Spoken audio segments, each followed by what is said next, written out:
எல்லாம் போக இழந்திருக்கின்ற நிலையை நாங்கள் பார்க்கக்கூடியதாக இருக்கின்றது. எனவே இந்த நிலை மாறி இந்த இளைஞர்கள் எல்லோரும், இளைஞர்கள் யுவதிகள் எல்லோரும் அறிவு திறன் மனப்பாங்கை வளர்க்க வேண்டும். இந்த அறிவின் மூலமாகத்தான் இந்த விளையாட்டுகளை நாங்கள் விளையாட முடிகின்றது. அதன் மூலம் திறனை பெறுகின்றோம்.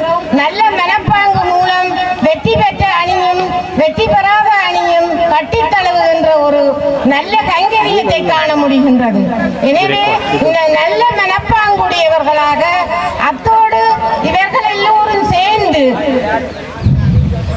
நல்ல ஒரு சமூகத்தை கட்டியெழுப்பும் ஒரு சிற்பிகளாக மாற வேண்டும்.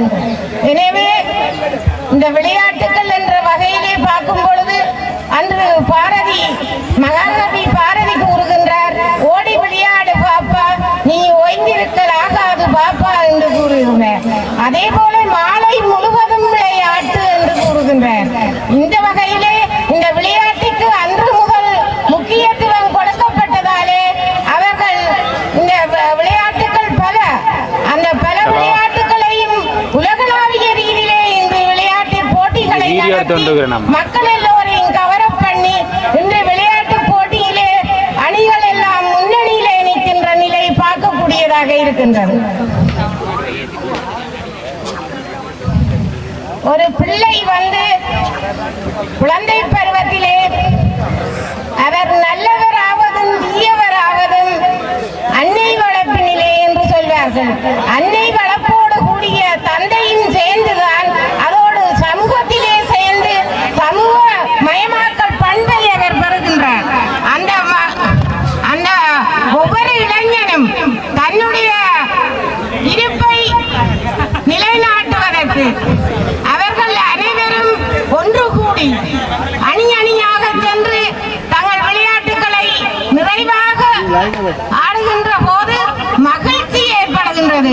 அந்த மகிழ்ச்சியின் வாயிலாக நல்ல திறனை பெறுகின்றார்கள், நல்ல மனப்பாங்கை பெறுகின்றார்கள், சமூகமயமாக்கல் பண்பை பெறுகின்றார்கள். இந்த வகையிலே அவர்களிடையே நல்ல ஒரு ஆரோக்கியமான சமுதாயத்தை கட்டியெழுப்ப முடியும். இங்கே உள்ள இளைஞர்களை சுவாமி விவேகானந்தர் கூறும்போது கூறுகின்றார், வீர இளைஞர்களே, நீங்கள் விழித்தெழுதுங்கள், அரும்பெரும் காரியங்களை செய்ய பிறந்த நீங்கள். அந்த அரும்பெரும் காரியங்களிலே ஒன்றுதான் இந்த விளையாட்டு. விளையாட்டு என்று சொல்லும் பொழுது அவர்களுக்கிடையிலே ஒரு மகிழ்ச்சி, சந்தோஷம், ஒற்றுமை எல்லாம் ஏற்பட்டு சமூகத்துக்கிடையிலே சமூகமயமாக்கல் பண்பை பெறக்கூடியதாக இருக்கின்றது.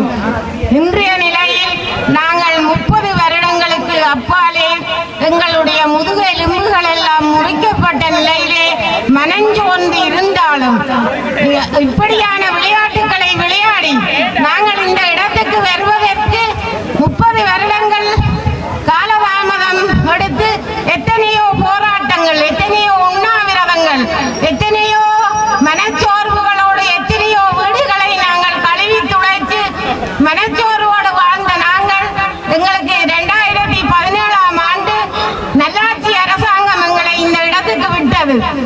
நாங்கள் வரும்போது பெருங்காடாக இருந்த இடத்தை நாங்கள் காடு வெட்டி இன்றைக்கு களனிகளாக்கியுள்ளோம்.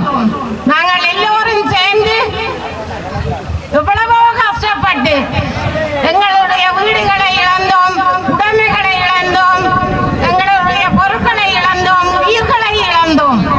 அந்த வடுக்களிலே இருந்து நாங்கள் மீள்வதற்கு எல்லா இளைஞர்களும் யுவதிகளும் வீரமாக நின்று நீங்கள் விழிப்போடு அரும்பெரும் காரியங்களை செய்ய வேண்டும். செய்யும் பொழுதுதான் எங்களுடைய மண்ணுக்கு விடுவி ஏற்படும் என்று கூறி வெற்றி பெற்ற அணிக்கு வாழ்த்துக்களை தெரிவித்து நன்றி கூறி விடைபெறுகின்றேன். வணக்கம்.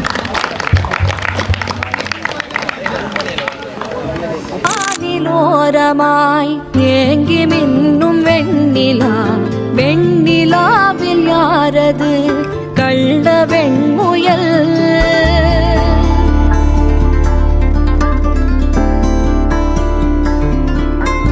இங்கு நீல